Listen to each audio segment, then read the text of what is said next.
Nick Cave and Warren Ellis are two of the world's most iconic, influential, and inspiring musicians working today. Originally from Australia, Nick Cave has altered the course of rock and roll and invented a new kind of leading man in bands like The Birthday Party and Nick Cave and the Bad Seeds. His countryman, Warren Ellis, is a gifted and daring multi-instrumentalist renowned for his work in the Dirty Three, and he joined Cave as a member of the Bad Seeds in the mid-1990s. The pair have become close collaborators in their band and have also composed riveting and acclaimed scores and soundtracks for theatrical productions and feature films like The Proposition, The Assassination of Jesse James by the coward Robert Ford, The Road, Hell or High Water, and most recently, War Machine and Django. Nick Cave and the Bad Seeds dispatched a gorgeous and well-received album called Skeleton Tree in the fall of 2016, and in May of 2017, Mute Records released a comprehensive retrospective called Lovely Creatures, the best of Nick Cave and the Bad Seeds, 1984 to 2014, and the band has been touring behind these efforts as of late. This brings me to this episode. When the Bad Seeds announced two shows at Toronto's Massey Hall on May 31st and June 1st, I realized I couldn't attend either one because my wife had a business trip scheduled, and so I was just going to stay home and take care of our young kids. But then she suddenly had to cancel her trip, so I made a successful last-ditch effort to get a ticket to the first Bad Seeds show, and I went to the show, and it was amazingly intense and exhilarating. And while I was there, I ran into the band's publicist in Canada, and I asked her if she thought Warren might chat with me the next day because Nick wasn't doing any interviews on this trip, and I'm a huge fan of Warren, so I said, do you think Warren might want to talk the next day? Warren said yes, so I drove to Toronto to meet him in the restaurant of a Toronto hotel, and we just started talking. 5 minutes later, Nick showed up, and so the three of us shared my two microphones for a very impromptu chat about their history as friends and colleagues, how Warren wound up in the Bad Seeds, how they worked together and their relationships with melody and noise, Nick's relationship with his audience, recording their record Skeleton Tree, and their upcoming plans, and also much more. Oh, and then I was also invited to attend the second Bad Seeds show, and it was also incredible.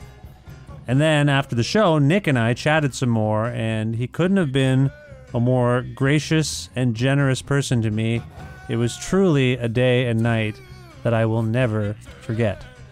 Sponsored by Pizza Trocadero, The Bookshelf, and Planet Bean Coffee, this is Warren Ellis and eventually also Nick Cave on the 323rd episode of Creative Control with your host, me, Vish Khanna.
Warren, thank you so much for being on this show. It's My pleasure. Nice to have you here. Now, nice to meet you again. We're at a luxurious hotel in Toronto. We are. The future Dalai Lama is staying here. He was in the lift yesterday. Was he? Yeah, with about 5 bodyguards with earpieces and yeah.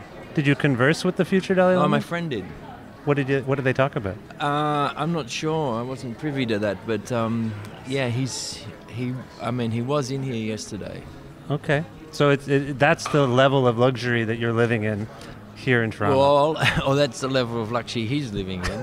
But yeah, I guess we are. Yeah. Are you a spiritual person? Do you have respect for the Dalai Lama? Absolutely, yeah. Yeah, it seems like we need to grab as much as we can these days. Does Given seem that way. Donald Trump's pulling out of the Paris Agreement, I mean, today it feels like we need everything on our side that we can grab. Like whatever it takes, because it doesn't feel like we have many cards up our sleeves anymore. I just had Becky Foon on this show. Right, okay. From Saltland, and we talked a little bit about your involvement in a concert. Yeah. And she mentioned you collaborated with Flea. I did, yeah. I did a show. It was a Pathway to Paris show, and Flea and I have been friends for quite a long time, actually. But the oddest kind of bedmates in a way, you know, from very different worlds. I have this continued musical dialogue with him. He has the most fantastic.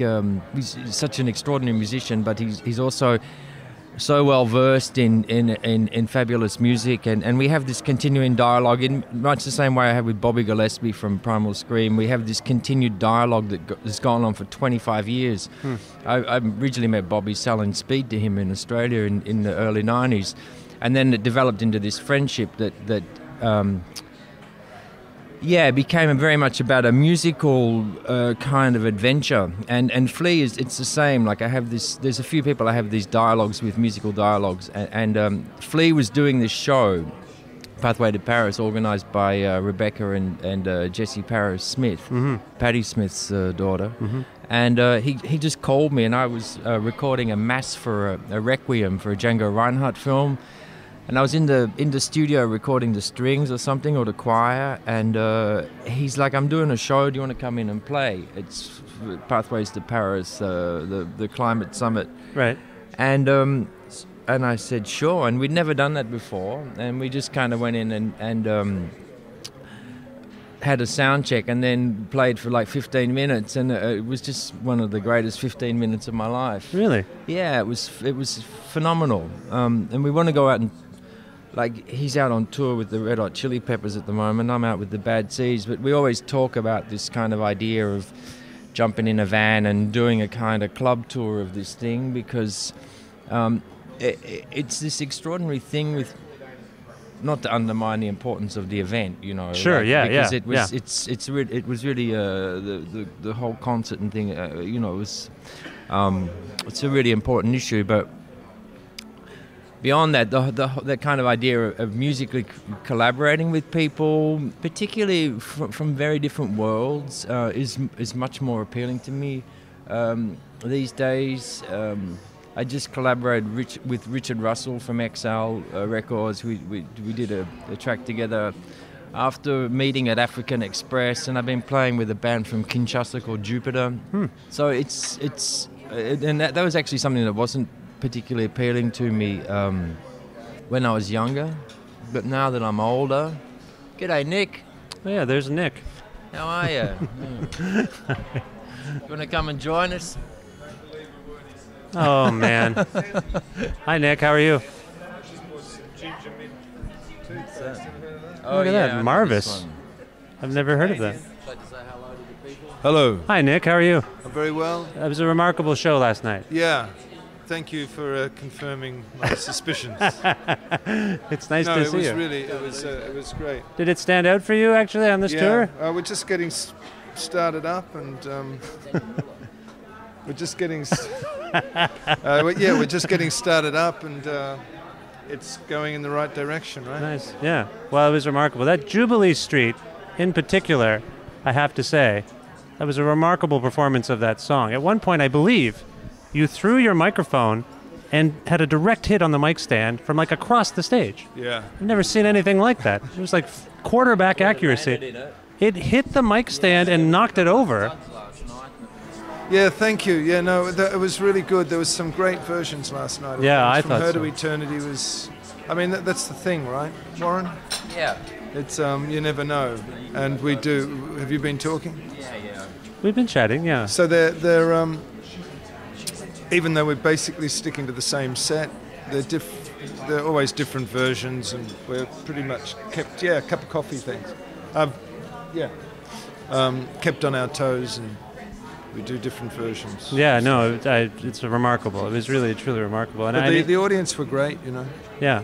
They and the new stuff is developing, which is great too. Yeah. The new material is developing too, which is great. Like it's since we started in January in Australia, it's already changed from that tour as well, and it's becoming a very different kind of show.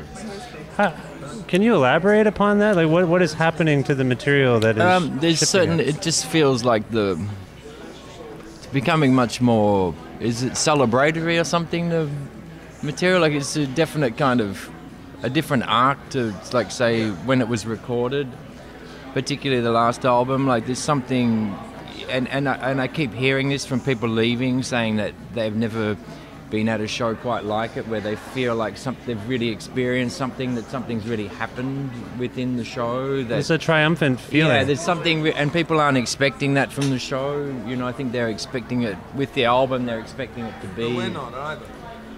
It's just happening. It's happening organically, and it's not. It doesn't seem to be something that we have necessarily been reaching for. It's something to do with the audience, really.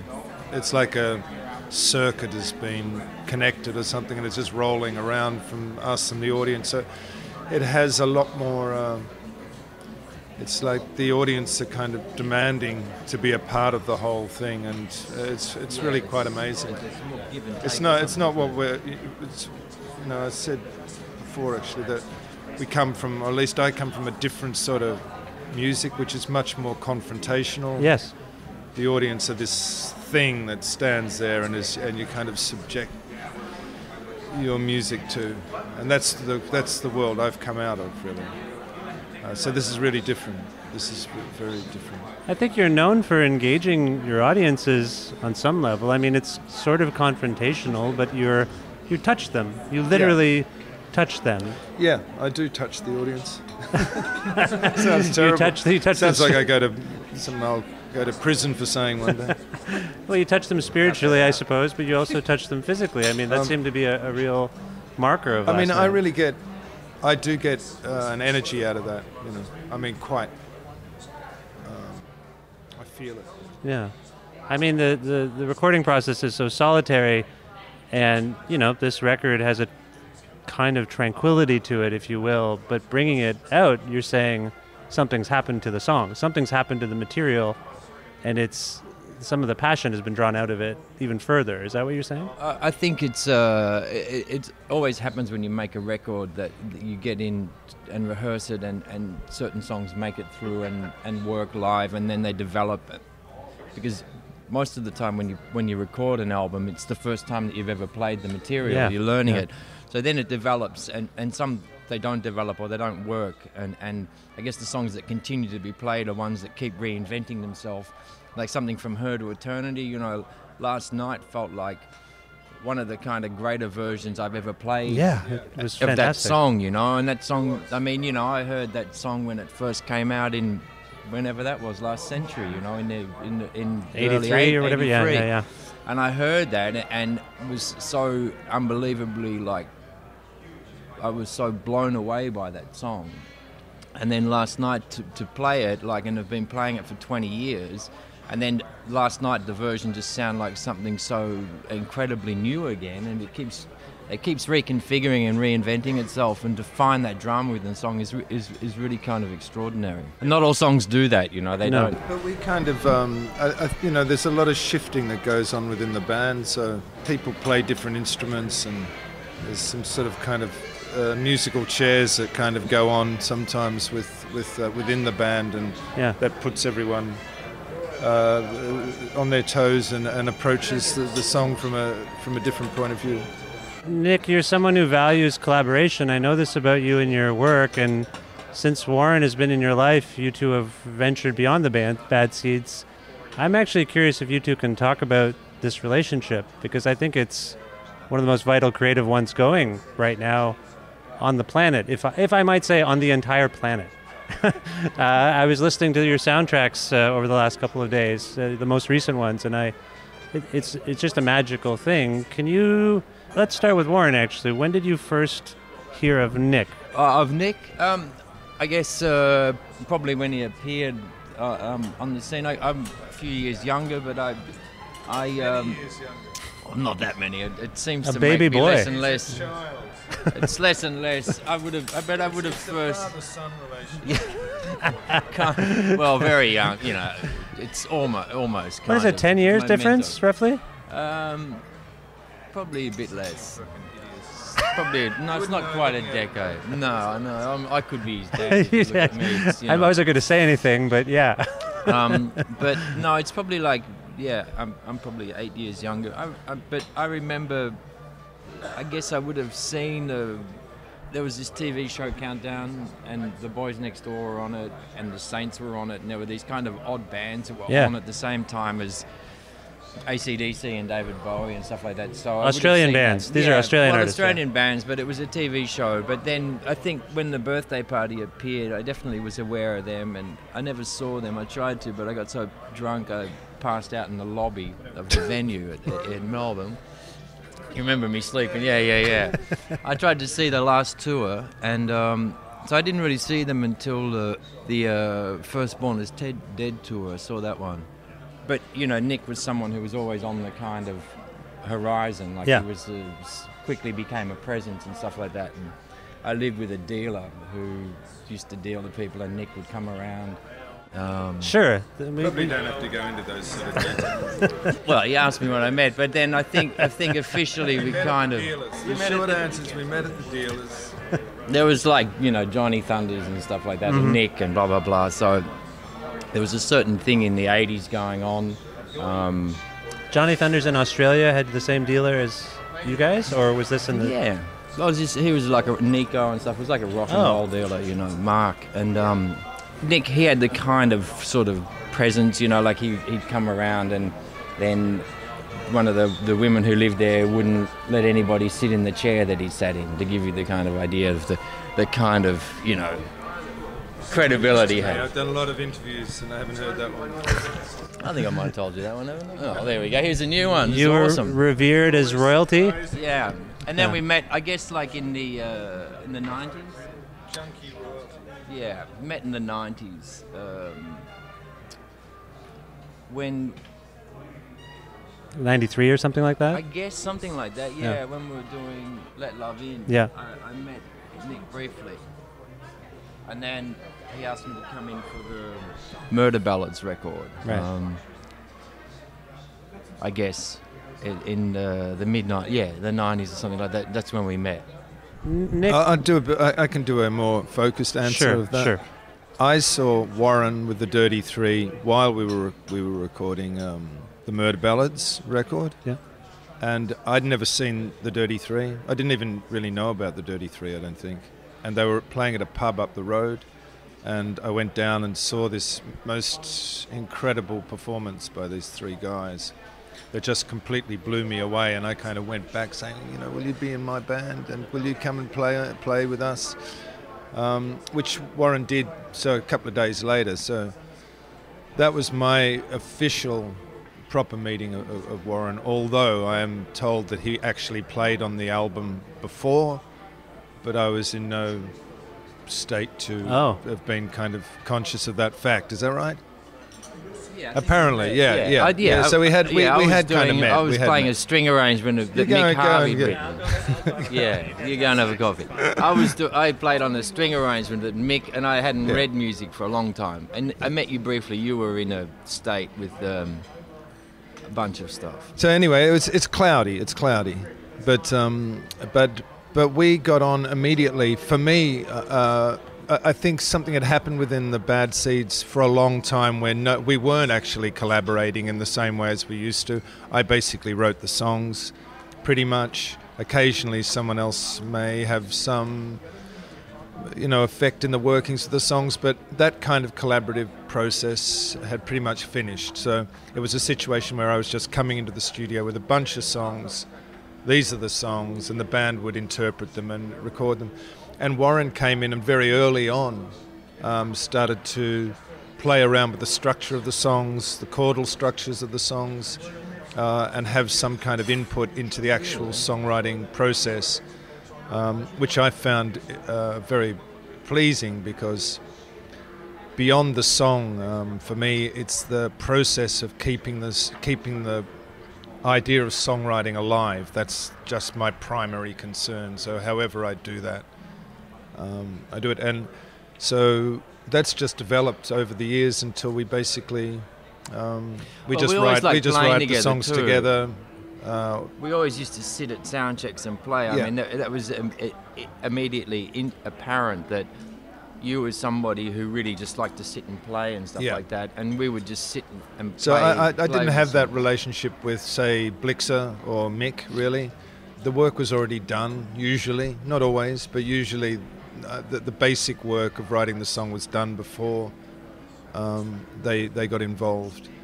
I mean, I'm talking about the basics. They had a massive influence on how the songs actually. But you also have a big input in that too. You always underplay your thing in that, but you have a big influence on how the stuff appears as well. Like you have a definite opinion of where you're heading.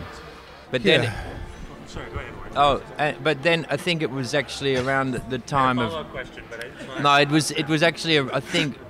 Definitely, for me, it was around the time of when we did the proposition that we started working in a really different way, like that we could make other sorts of music together, and that just developed quickly into something else. That I think there was a certain relief for you because it wasn't lyrical, right? That you could just sit and make music, and like I don't have a lyrical jag. It's an absolute joy for me to go in the studio and work in that way with Warren because, I mean, it's not about me, it's not about the lyrics, and the lyrics seem to always be trying to work out where I am with my relationship to the world and all of this sort of stuff, and that can be kind of, there's a certain amount of anxiety in that, but just to sit and make music with Warren is, it's an incredible pleasure, and I mean, a lot of the time I just get to sit back and watch him do his thing, and that's it's really extraordinary. I don't have like the lyrical thing has never been a thing for me. Like I've never been following anything like that, And actually, for me, the really important thing musically is that it goes somewhere. With anything that I do, I really want that to happen. Like, if there's any thing that I do creatively in my life, it is that's where I maybe come close to feeling what it's like to develop creatively, is within that, because it's not a writing thing or anything like that. For me, it's really in that moment of where music is taking shape and where sounds are taking shape. Like that's where I really get that kind of kick. But I think for me, songwriting is basically lyric writing. When I say, look, I'm going into songwriting, when I'm going into songwriting mode, it means I'm sitting around and writing lyrics. It's for me, and so to have some of the kind of burden of actually writing the music and stuff like that taken away is great for me.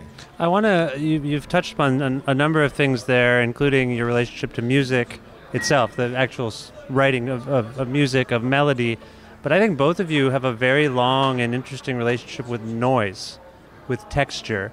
And particularly, I was struck watching the show last night by Warren, just what kinds of sounds you were conjuring from your setup. Well, exactly. It's just remarkable. I mean, you have this foundation of beautiful music, and then you have this discord. And again, I think this goes back to your work in the birthday party as well.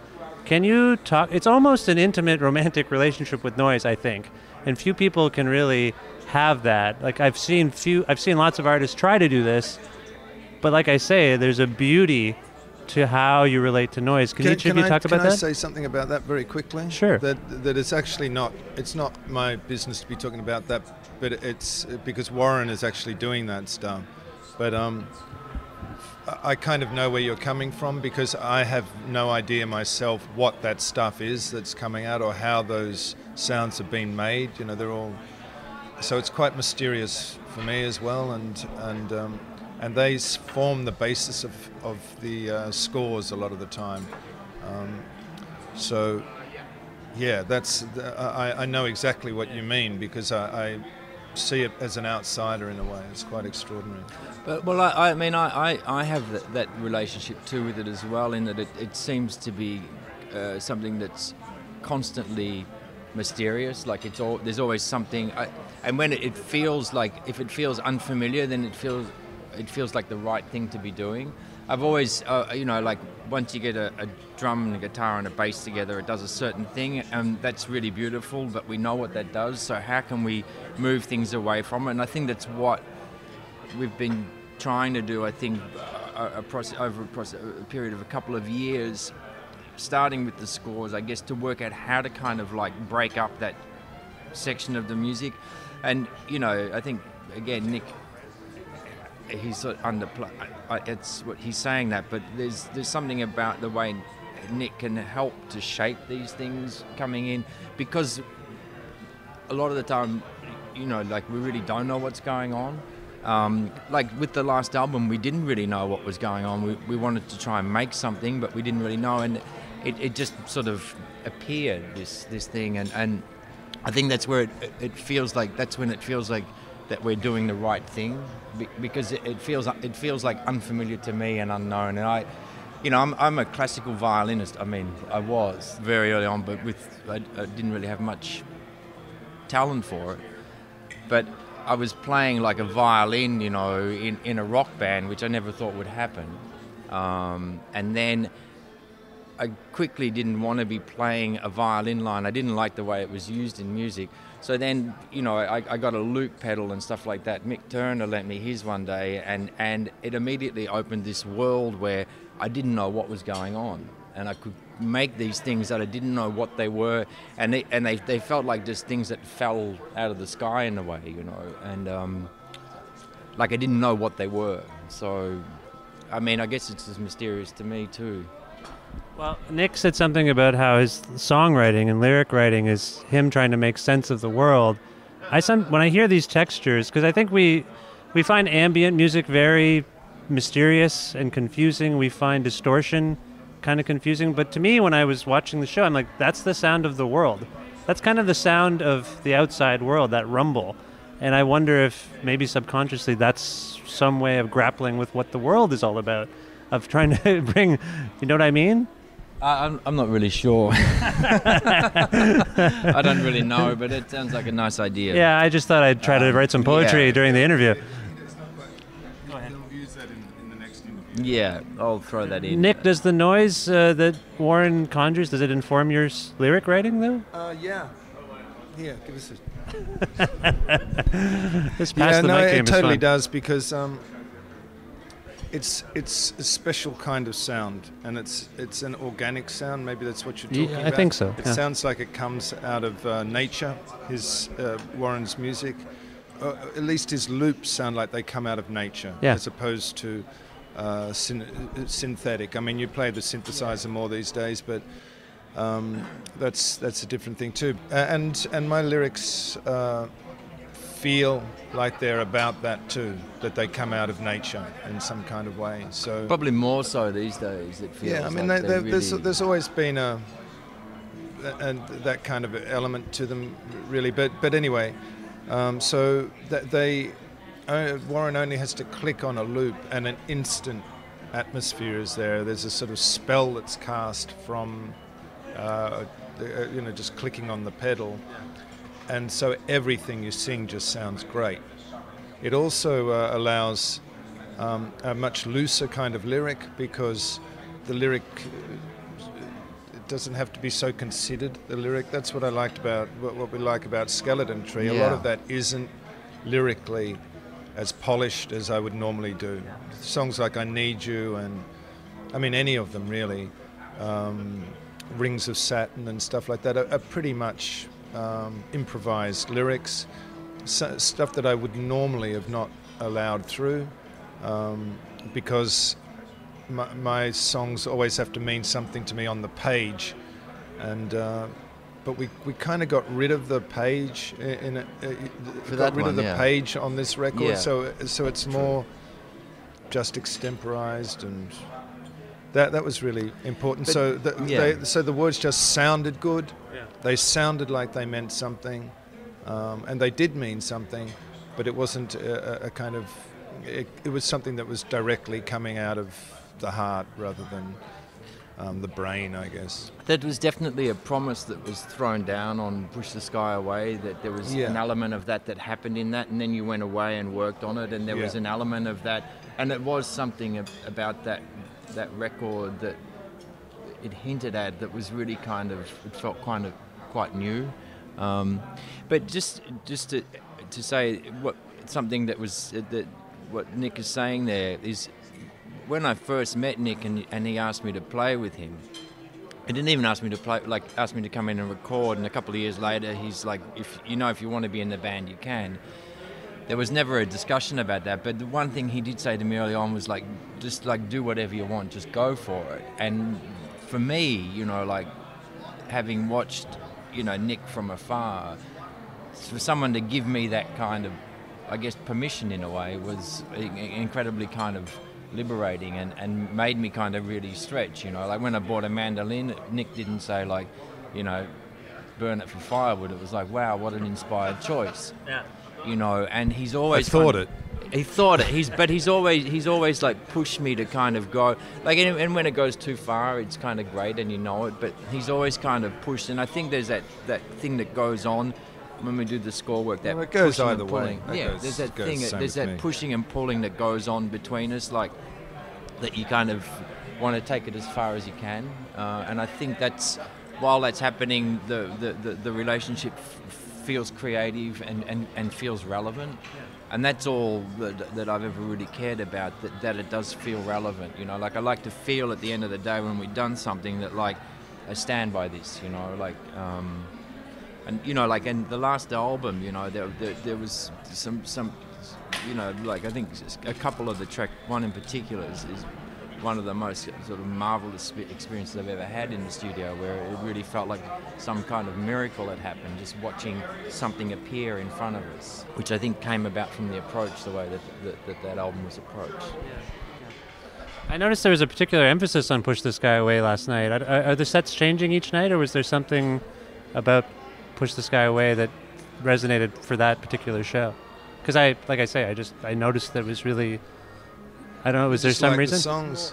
Well, there was only a couple of songs. It was we played every song off Skeleton Tree, but I think also too that they're really really great to play, and that tour we did for the record, some of those songs like Higgs Boson and Jubilee Street, they really became something else. Like they continue to evolve. Like Jubilee Street sounded like kind of terrifying last night. It was really last night. Yeah, it was great. It was really fantastic. Yeah. It was really something else, and it's like, it goes back to that thing. It's that songs can just keep doing that live. Certain songs do that. It's great to have recent songs that have started to do that. Yeah, that's really fantastic. I mean, it's not like we're forcing those songs onto people. They want to hear them, and Jubilee Street is bizarrely a kind of old standard, Right. Even though it's a new song, it's treated like a standard. Those two songs actually have and Push the Sky Away too. That very early on, that song was really greeted with a kind of it seemed people like acknowledge that was actually quite a big song as well. Well, it was magical last night. I don't want to give too much away, but just the way you entered the crowd and to see you in the center of Massey Hall, I mean, I'm never going to forget that, and I don't think... It's amazing watching that on stage when that happens, to see that, when you're sitting on stage and you see that, because it's a very different dynamic that happens suddenly, to see where you're actually watching something, which is fabulous, being in the band watching that, because suddenly you're watching the audience and Nick. Nick, how does that feel out there? You said you're vulnerable, but... Vulnerable, terrifying. It's I mean, it's quite different, that sort of behaviour. I mean, I've been going into the audience for years, most of my career actually, but for different reasons, and this just felt different purposes. I mean, more so in the past, I think, to intimidate and to terrify and to waken people up and stuff like that, But this just feels more like, I don't know, look, I feel like I'm getting a huge amount from the audience. I feel like I'm really, it's a very, I don't know what the word is really, but it's a very healing kind of thing for me. What's been going on with the concerts, I mean, it's really quite extraordinary. So, do you feel like you need that more than you used to? Yeah. Oh, yeah. You know, just it's you know, I actually don't really like talking about it too much because it's sort of it's quite a mysterious sort of thing that's happening, and it's a natural thing. And there's something quite ecstatic, isn't there, that's going on? It's really ecstatic. There's something almost like kind of trance-like or something that's going on. Like it's really, there's something. I mean, it feels really different. You know, I've been playing with Nick 20 years. There's something quite different that's happening. It's been building up, but there's something for this year that's been it's been building, but there's something. It's changed. It's really changed. I feel like you're invoking humanity quite a bit when you do this. And before you arrived, Nick, Warren and I were talking about Trump, and we were talking about Warren. Yeah. Well, to be fair, we were talking specifically about the Paris Climate Accord and how he was trying to get us out of here. I mean, you guys, where are you both living right now? France. Paris. I live in Brighton at the moment. Right. I hear you might be relocating to North America. Yeah, I don't know about that. That was one day I'd had maybe too many coffees, and I'd decided that I kind of planned a new life for myself, and so I'm not really sure about that, to be honest. Well, the reason I ask is because, you know, it feels like from where we're sitting, the whole world is talking about North America, is talking about specifically the United States. I wonder what it's like for you to actually be. I mean, for me, the lead up to the election and seemed to take up. I mean, we were talking about this, Warren, but it took up so much psychic space to be constantly looking at the internet and constantly seeing what happened, and everything was shifting and changing, and it continues to be a bit like that for me. I've felt a real need to retreat or retract or something like that and go back to doing other things, because I just felt it was just taking up all my attention and was kind of making me ill. And I find that now to be able to read and to read a lot of poetry and stuff like that is somehow very helpful to me. I know it's not the way we should be behaving, but I felt that that's been a natural reaction to things for me. So that's good for songwriting. Warren, are you feeling more optimistic about the election results in France? Oh, well, I was glad that Macron got in and not Le Pen, so that would seem like a step forward.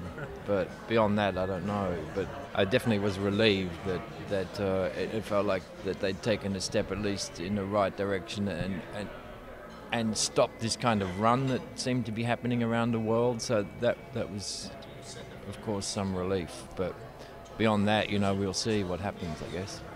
You've just scored a Brad Pitt film. Or rather, you scored it a while ago, I presume. The film just came out. Can you talk a little bit about... Oh, the War Machine. You just worked on... Oh, scored. Scored, sorry. Did you think...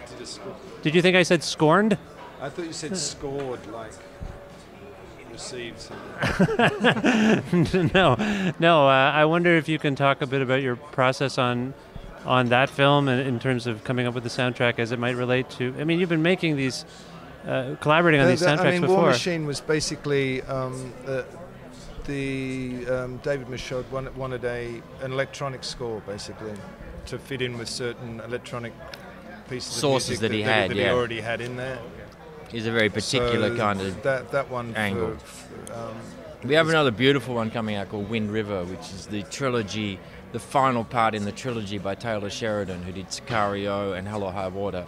And he has written and directed Hell or High Water, and we've done a very different score to that, sort of somewhere between Jesse James and The Proposition, the kind of with some big simple themes, choral and Nick speaking and strings and stuff, and it's a very different affair to War Machine. Do you two work on your own? Do you invite collaboration from the filmmakers or the screenwriters or anything, or do you say leave me alone? No, we do. It's great when they come in. We like having them in. The directors in the studio with us. David Michaud was so fantastic. What he visually, musically, what he thought and moving things. That was a real lesson. That was a real, great, really great watching. Yeah, he's him work. a muso, right? Yeah, he was amazing. Actually, he was like so articulate, and you could explain why he wanted things to do certain things, and that was a great experience with him. Did he modify anything you had done? Sure. Yeah, totally. Yeah, he was fantastic. I can imagine it might be intimidating asking you two to do something you don't want to do. He's an Australian guy. He's a no bullshit kind of character, and he's just like, you know. I think early on in the film process, it probably wasn't intimidating, but it was probably because we were also like on very new ground and come from very different backgrounds. And I think actually the really healthy thing I see coming from the score work is that it threw us onto a new kind of terrain, a much more like we were in the unknown with it, and not like in from the rock and roll area where you kind of just bash your way through and you do your own thing on your own terms. And the film world sort of asks you to kind of be engaging with people and listen to people, for better or worse. And I think that actually took away a lot of that element, and people don't come in intimidated in a way, I don't think. Like, maybe some do, but there's an idea that you're trying to work together, and I find that really great. There's a more neutrality, a neutral zone about that, and that really leads to a better collaboration. Well, to wrap this up, I mean, we've talked a lot about what the songs have become on this tour from the Skeleton Tree. You've talked a lot about the kind of spiritual energy, if you will, that you're getting back. I assume all of this might be informing your creativity right now. Do you have a sense of where you're going next? I mean, Warren, you mentioned a couple of other projects coming up, but what's next for Nick Cave and the Bad Seeds as well? What is next? Look, I want to make another record as soon as possible, basically. So at the moment, I'm just writing lyrics, basically. It feels trying like to stay away from the internet. It feels like the last two albums have suggest a third, another way to go. It feels like that. The last thing always suggests something, and it feels like that there's another step or something. It feels like that's kind of also it feels this tour suddenly there's been a big shift in the way the band sounds, because the you know, we're in this kind of great position where the older material sits really well with this newer thing that we've got going on, and it's such a dynamic set now, and it's really far-reaching, it feels, and also people have embraced this sort of new thing that's going on, which is so encouraging for us, you know, that we can sort of move around like that. So, and it feels like we could take it somewhere else again, you know, so that it's kind of that will surprise everybody and us too, and hopefully lead to this even more evolving live sound and stuff.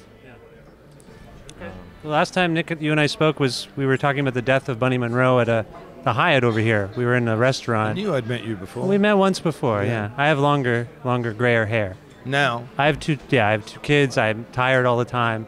It's just beautiful hair. Oh, thank you. You got a lot of it. A lot of it, yeah. Thank you. Yeah, you're lucky. I was just fishing for hair compliments, frankly. But it's a work of art, I've got to say. I appreciate this. I wasn't really fishing, but I was actually curious if you had contemplated further literary pursuits at this point. Yeah, I have a kind of idea. Oh, yeah? Something that I don't. It wouldn't do me any sure. favors to talk about. But yeah. Okay, good. I like the notion that you might be writing another book because the I don't last know if it's a book. Oh. I not didn't mean to saying. put words in your mouth. I Damn it. apologize. Sorry, it's not a book, but you have an idea Yeah. of something. I have a I have a way. I have an idea of a way I would like to sort of communicate Okay. with people. That isn't necessarily a record. I don't know. I'm not going any further. Are you communicating in that way with me right now? I Because am, I'm a yeah. little unclear about what you're telling me. Nick, Warren, this was a tremendous pleasure. I was hoping we could go out on a song, maybe from Skeleton Tree. Is there something you would choose? Magneto. Why did that come to mind? I just think it's an amazing song. You want to elaborate? Only that that I think that song happened under particularly mysterious circumstances,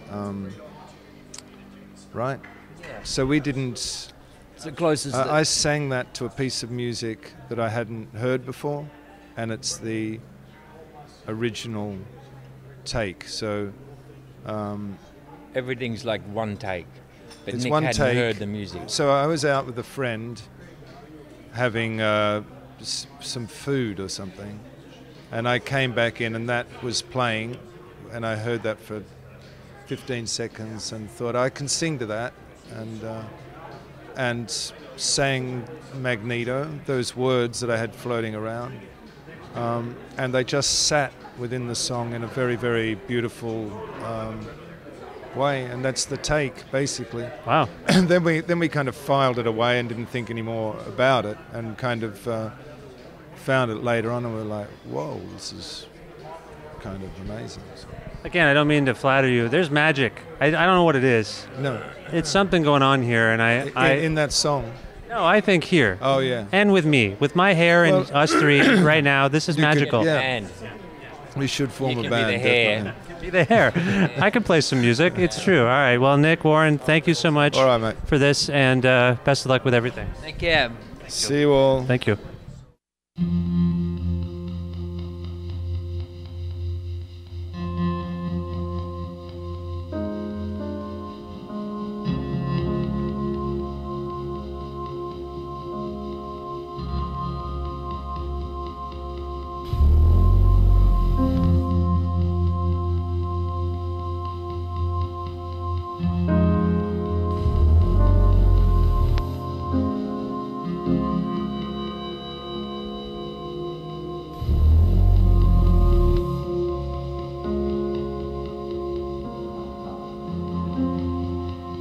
Mostly I never knew which way was out.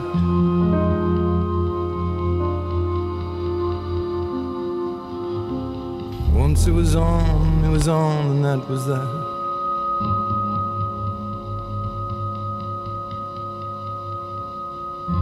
The umbilicus was a faucet that fountained rabid blood, and I spun on my wheel like a laboratory rat.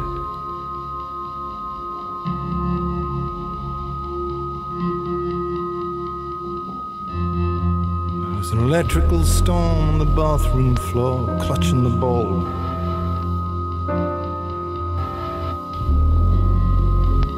My blood was full of gags and other people's diseases.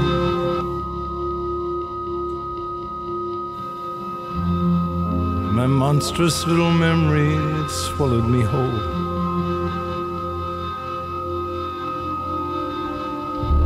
It was the year I officially became the bride of Jesus.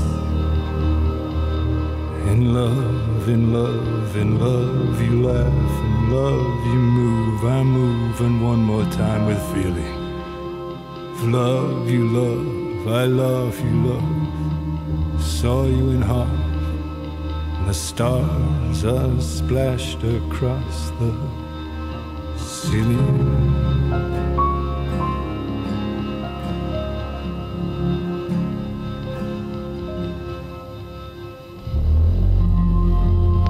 Oh, the urge to kill somebody was basically overwhelming. I had such hard blues down there in the supermarket queues. had a sudden urge to become someone like you, who started out with less than anyone I ever knew.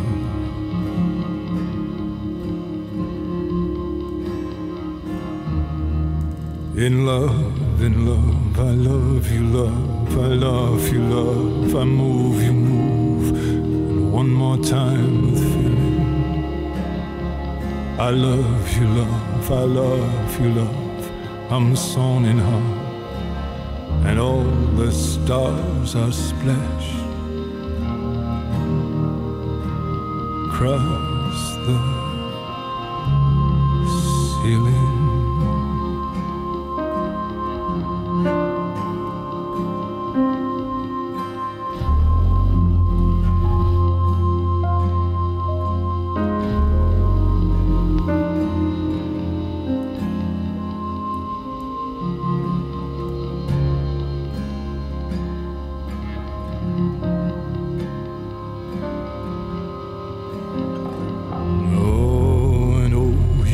Shyly, softly to the hole to drink.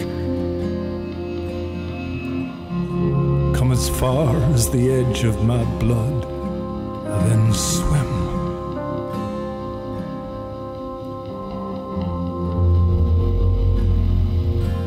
And in the bathroom mirror, I see me vomit in the sink. And all through the house, we hear the hyenas' hymns of love. I love you, love, I love you, love, I love you, love. I move, you move, and one more time with feeling. I love you, love, I love you, love. We saw each other in half, and all the stars are splashed and splattered across the ceiling.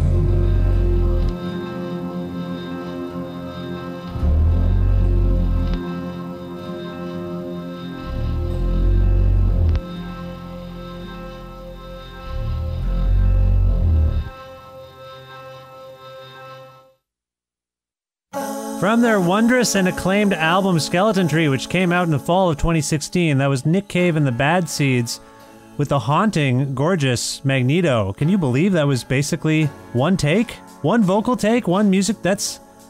wow. I'm blown away. Just hearing them talk about that and then hearing the song again. Amazing. And I can't thank Nick and Warren enough for being on this program and speaking with me at great length. And also thanks to Rebecca Webster for setting this whole thing up. It would not have happened without her. And thanks to my wife, too, for not going on her business trip. A whole chain of events occurred because of people. Thank you, people. People, they are good, I would say, at this point in the show. For more information about Nick Cave, go to nickcave.com and go see Nick Cave and the Bad Seeds on tour. They're putting on incredible shows. I saw two of them, so I have two to compare. They were both fantastic. This was a thrill. Thank you. Thank you, Nick. Thank you, Warren. Thank you, Rebecca. Thank you, everyone. Thank you. That's all I have to say. Well, actually, I have more to say. This is the 323rd episode of the Creative Control Podcast with your host, me, Vish. The podcast is available on iTunes, Audio Boom, Google Play, Stitcher, TuneIn, Overcast, and all your finer podcast platforms. Also, every single episode and more information about the show available on my website, vishkhanna.com. You can also go to patreon.com/creative control to make a flexible monthly donation to the program. We are so grateful. When I say we, I mean me. I am so grateful that you do this, that I have some t-shirts that I had manufactured. And if you donate to the show, pledge to the show, I will send you a t-shirt. That is my pledge to you. So consider that. Patreon.com/creative control. Also, like the page on Facebook, like the show on Facebook. Also, follow us on Twitter, @VishCreative. You can follow me, @VishKhanna. And know, a version of this show airs every Wednesday at noon Eastern Standard Time around the world at CFRU.ca, or if you're in the area, 93.3 FM on your radio dial. That's CFRU, 250 watts of community power. Speaking of the community, this show would not be possible without our sponsors, the finest pizzeria in Guelph, Pizza Trocadero. Call them for pickup or delivery at 519-829-2444 or check them out at trocaderoguelph.ca. Also, The Bookshelf, an independently owned bookstore, bar, music venue, movie theater, and restaurant located at 41 Quebec Street in Guelph. Learn more about them at bookshelf.ca. And for the best coffee in the world, it's in Guelph. Did you know that? You probably figured that by this point. Planet Bean, freshly roasted, fair trade certified organic coffee. Visit planetbeancoffee.com for more information about them.